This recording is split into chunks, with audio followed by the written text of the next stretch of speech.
Good afternoon. It's been a very interesting journey for me, so I thought I'd pop in and just fill you in. I was in the process of moving. My son and I moved May 1st, and then literally had 2 days in the house, and then I was off to the gathering of the shamans, which was an absolutely incredible experience. The heart expansion that happened there was, I'm still processing a lot of the stuff that happened. Yeah, so the first part of May was crazy busy, but so exciting and full of adventure, so that was great. And yeah, having the tools and the skills to get through it, thank God. Yeah, it was smooth and I'm happy the way it went.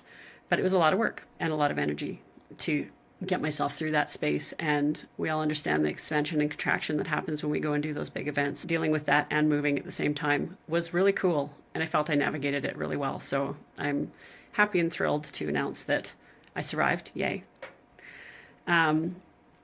And then I was home for a week, and like I said, trying to unpack and settle in. And then I was gone again to Cranbrook to facilitate the first circle of my year-long program, the Spirit Weaver program. Lots of excitement, nervousness, not so much fear, just how's it going to go type thing. First time facilitating that, obviously. The prep was big, and once I got to Cranbrook, it was okay. My intent word for the year was expansion. And because I've worked with these people for years, know them well, I pushed myself and learned that maybe not to push so hard next time. It was great. I was exhausted and physically in a lot of pain teaching from such an expanded space. Lots of really wild things happened, and I'm still processing that. I've had lots of anger come up, triggers around my sexual abuse, dealing with somebody that I feel is in a power over space where I was very vulnerable and shared and opened up and stretched myself and did not feel held. So interesting that sacral chakra work is about sexuality, relationships, and creativity and all that stuff. All three of those things were present in this situation. And Don Miguel says you can love everybody, but you don't have to go for lunch with them. So dealing with that right now. Yeah. So moving into the will chakra, knowing when to take action and when to hold back, that whole expansion and contraction space has been huge for me the last 2 weeks for sure.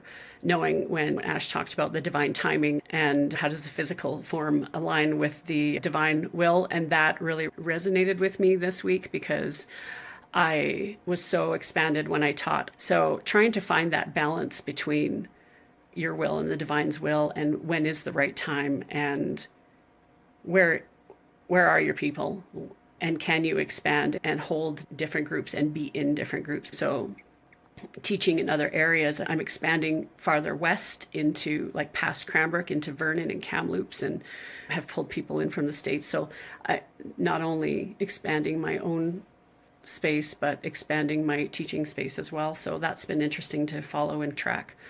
Yeah, expansion and contraction has been huge for me this last 2 weeks. And fierce, that Ash talked about fierce love and bringing that in. And I just feel fierce, period. I feel fierce in my teaching. I feel fierce inside my body. There's anger there that's fierce. Yeah, I'm on fire, and just trying to navigate this new space and this new energy that I've pulled in, and trying to decide what I'm going to do with it and who I'm moving forward with it. So here I am showing up and debriefing how to show up differently and how to still keep solid boundaries around myself. I'm back down on earth today. Lots of good things. So I miss you guys, and really glad to reconnect and dive back in.